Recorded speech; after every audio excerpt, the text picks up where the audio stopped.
Pour le rang suivant, nous allons travailler à nouveau une seule couleur, c'est-à-dire là, tout en marron. Et nous allons faire l'augmentation ici, sur la pointe blanche. C'est-à-dire qu'on travaille tout droit. Et là, sur la pointe blanche, on fait notre augmentation marron. C'est-à-dire que ça fait 1, 2, 3, 4, 5, 6 mailles, plus l'augmentation. Ainsi de suite, 6 mailles, une augmentation. Donc le fil blanc reste en travail. Donc là, on va faire 1, 2, 3, 4, 5, sachant que la dernière maille marron, la 6e maille marron sera ici, quand on arrivera au bout du rang. C'est là qu'est le changement de rang, vous voyez, sur cette maille-là. Donc là, je fais mon augmentation.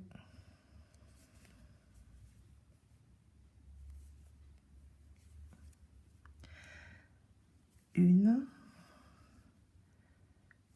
2, 3, 4, 5, 6 mailles et mon augmentation.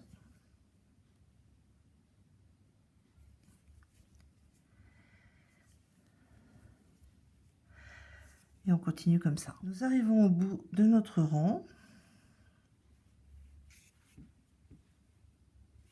J'en perds mon fil.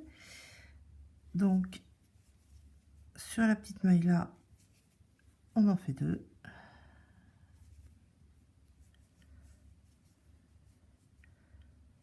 Une, 2, 3, 4,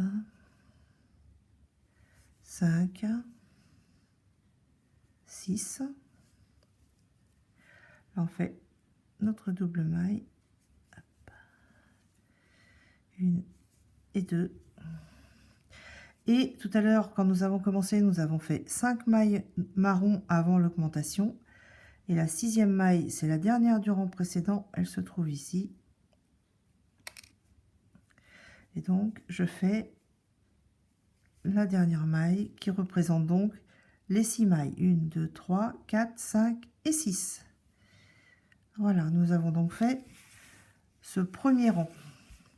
Ensuite, pour chaque rang, on fait les augmentations une fois ici et une fois ici, de façon à ne pas avoir un octogone à la fin. C'est-à-dire qu'au rang suivant, vous ferez votre augmentation au milieu, c'est-à-dire à peu près à l'aplomb du creux de la petite étoile.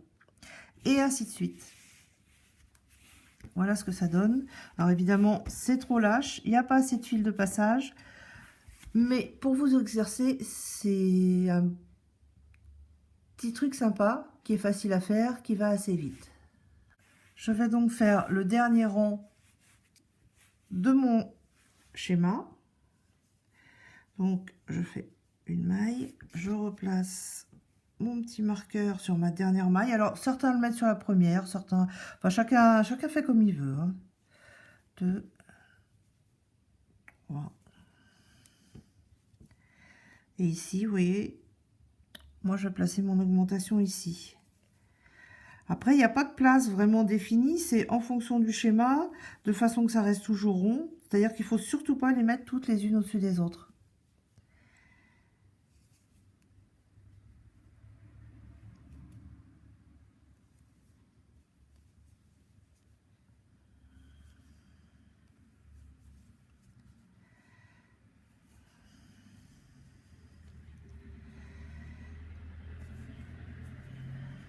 Oui, je vais mettre ici.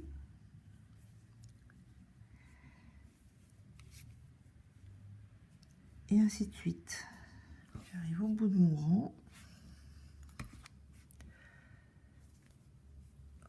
Là, je fais une augmentation.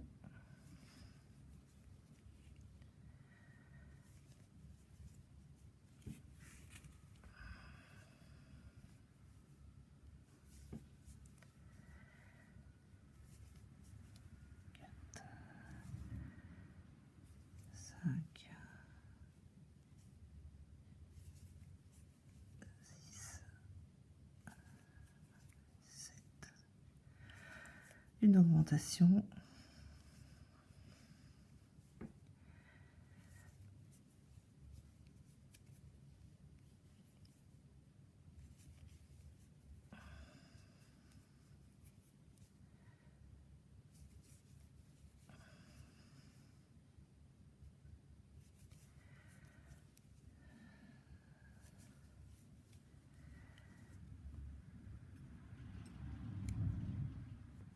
Et ma dernière maille.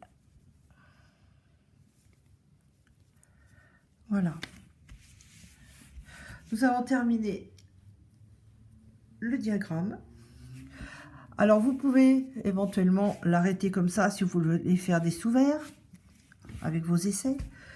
Si vous voulez mettre comme je fais moi une bouteille, après vous continuez sans faire aucune augmentation et au bout de 2 rangs, vous allez voir que les bords vont commencer à se relever et ça va commencer à faire un cylindre. Et vous arrêtez au moment où vous voulez, sans oublier de faire des petits passants. Donc voilà.